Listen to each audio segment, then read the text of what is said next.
Hello नमस्कार दोस्तों, मैं कौशलेंद्र सिंह समस्त सम्मानित छात्र छात्राओं का आपके अपने YouTube चैनल पर हार्दिक स्वागत व अभिनंदन करता हूं। आज हम बीएड के छात्र छात्राओं के लिए, खासकर जो बच्चे प्रैक्टिस इन टीचिंग में हैं, उनके लिए किन किन बातों का ध्यान रखना है, ब्लैक बोर्ड में क्या लिखना है, उन पर हम चर्चा करेंगे। बीएड के छात्र छात्राओं को प्रैक्टिस इन टीचिंग के ड्यूरेशन किन किन बातों पर ज़्यादा ध्यान रखना है, आज हम उस पर चर्चा करेंगे। जैसा आप हमारे पीछे देख रहे हैं कि यहाँ पर ये श्यामपट्ट है, इसे ब्लैक बोर्ड भी कहा जाता है। आखिर ब्लैक बोर्ड पे हमें क्या क्या एंट्री करनी है, ब्लैक बोर्ड के सामने कैसे खड़े होना है, किन किन बातों पर ज़्यादा हमें ध्यान देना है प्रैक्टिस इन टीचिंग में, हम उस पर चर्चा करेंगे। सबसे पहले तो आपको ये सीखना है कि ब्लैक बोर्ड पे हमें एंट्री क्या क्या करनी है और ब्लैक बोर्ड का जो लेफ्ट साइड और राइट साइड कैसा होता है। तो सबसे पहले आप देख लीजिए, जैसे मैं आपके सामने यहाँ पर खड़ा हूँ ऐसे शाहरुख खान स्टाइल में, तो ये वाला जो हमारा हाथ है, तो ये क्या है आप समझ रहे होंगे, ये हमारा लेफ्ट हैंड है। तो ये ब्लैक बोर्ड का लेफ्ट हैंड होगा, ये ब्लैक बोर्ड का लेफ्ट साइड होगा। और जब हम शाहरुख खान स्टाइल में जब इस साइड में देखेंगे तो ये हमारा राइट हैंड है, तो ये ब्लैक बोर्ड का हमारा राइट हैंड होगा या ब्लैक बोर्ड का राइट साइड होगा।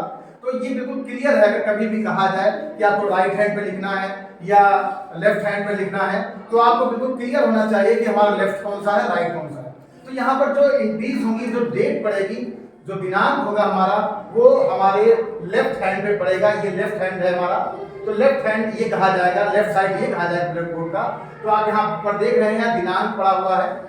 जो हमारा राइट हैंड है, राइट हैंड पे यहाँ पर कक्षा, जैसे आप देखेंगे यहाँ पर कक्षा पड़ा हुआ है, यहाँ पर वर्ष पड़ा हुआ है, कालांश पड़ा हुआ है और समयावधि पड़ी हुई है। तो ये हमारा जो है राइट साइड हुआ और ये हमारा लेफ्ट साइड हुआ।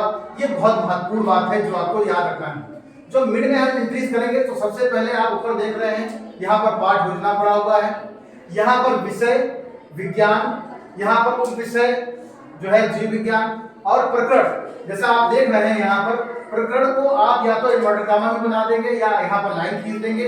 और प्रकरण कभी भी पहले नहीं लिखा जाता, इस बात को आप ध्यान रखें सभी बीएड के छात्र छात्राएं, जिससे आपको ये पता चले कि प्रकरण कब लिखना है। तो जब हम प्रस्तावना प्रश्न पूछ लेते हैं, उसके बाद ही हम प्रकरण को लिखेंगे और उसको अंडरलाइन करेंगे, इन्वर्टेड कॉमा में उसको बंद करेंगे। अब दूसरी बहुत महत्वपूर्ण बात है कि ज्यादातर बच्चों को पता नहीं होता है कि हमें ब्लैक बोर्ड के सामने खड़े कैसे होना है।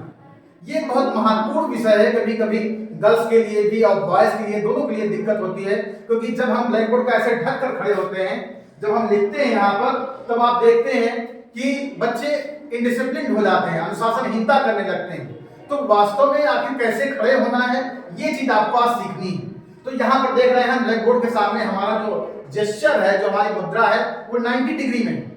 जब भी हम ब्लैक बोर्ड पे लिखेंगे तो आप ये ध्यान रखें, हमारा जो जेस्चर होगा, हमारा कंधा होगा, वो और ब्लैक बोर्ड के बीच में 45 डिग्री का एंगल होना चाहिए। ये देखिए 45 डिग्री का एंगल होना चाहिए। तो 45 डिग्री है, तो सदैव आपको ब्लैक बोर्ड के सामने 45 डिग्री एंगल पर ही खड़े होना है। इस बात को आपको ध्यान रखना है। तो ये तो महत्वपूर्ण बात है। दूसरी एक और बहुत महत्वपूर्ण बात है कि जब हमारा क्लास ओवर हो जाए, जब हम क्लास से लीव करें, तो हमें क्या करना चाहिए, ब्लैक बोर्ड को पूरा साफ करके ही बाहर जाना चाहिए। ये बीएड के जो छात्र हैं, जो अध्ययनरत हैं और जो प्रैक्टिस इन टीचिंग कर रहे हैं, उनके लिए बहुत जरूरी है। दूसरी बात आपको है, यहाँ जो प्रस्तावना प्रश्न बनाए जाए, उसके लिए एक निर्धारित समय दिया जाए, उस निर्धारित समय में ही प्रस्तावना प्रश्न पूछे। और यहाँ पर जो ब्लैक बोर्ड एंट्रीज हैं, वो भी आपकी बहुत ही सही होनी चाहिए, क्योंकि जो आपका सुपरवाइजर आता है, वो जो प्रोफेसर्स आते हैं, सबसे पहले यही देखते हैं कि आपकी एंट्रीज कैसी है, उसमें तो कोई गड़बड़ नहीं है।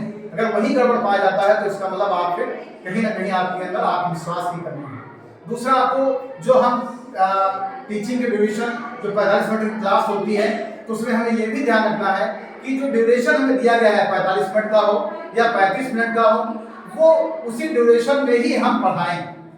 ये नहीं कि ज्यादा कर दें, कम कर दें। इस चीज को भी ध्यान रखना है, क्योंकि आइडियल टाइमिंग वही है, आइडियल क्लास वही है जिसमें सही समय का ध्यान रखा जाए। इसके अलावा जो हमारे उद्देश्य है, क्या वो उद्देश्य पूरे हो रहे हैं कि नहीं हो पा रहे हैं, इसको भी हमें ध्यान रखना चाहिए। इसके अलावा जो हम टीएलएम यूज कर रहे हैं, उसको कहां पर यूज करना है, ये भी हमें देखना है। एक सही समय जहां पर लगता है कि नहीं अब टीचिंग पॉइंट हमारा आया है, उन्हीं चीजों को हम उसी समय हमें टेलर को दिखाना है। इसके अलावा जो बीएड के छात्र हैं, जो सबसे बहुत जरूरी बात है, जितने भी आप टीचिंग पॉइंट लेंगे जो आप 45 मिनट में पूरे करेंगे, उसके लिए आपको जरूरी है कि यहाँ पर ब्लैक बोर्ड पे एंट्री क्या क्या करें। आपको सबसे पहले जो मेन चाहे फार्मूला हो, चाहे किसी का भी जो केमिकल रिएक्शन हो, या कोई भी ग्रामर से रिलेटेड या हिंदी से रिलेटेड टफ वर्ड हो, उन्हीं को यहाँ पर लिखना है। तो ब्लैक बोर्ड का यूज करना हमें बहुत जरूरी है, आना चाहिए।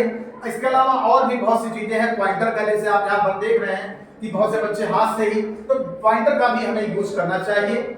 और समय समय पर जो बच्चे हमसे अगर कोई क्वेश्चन पूछते हैं, तो उन प्रश्नों को अगर हम प्रश्नों का उत्तर अगर हम दे रहे हैं या बच्चे दे रहे हैं, तो उनको भी उत्तर को भी ब्लैक बोर्ड पे हमें लिखा जाना चाहिए। इसके साथ ही साथ जो टीएलएम है, टीएलएम को आपको सदैव प्रयास करना चाहिए कि आप जो है, अगर आपके जो यहाँ पर ब्लैक बोर्ड का राइट हैंड है, राइट हैंड पर अगर जगह खाली पड़ी है तो यहाँ लगाना चाहिए, जिससे आपको कोई दिक्कत ना हो, जिससे ब्लैक बोर्ड को ढके ना।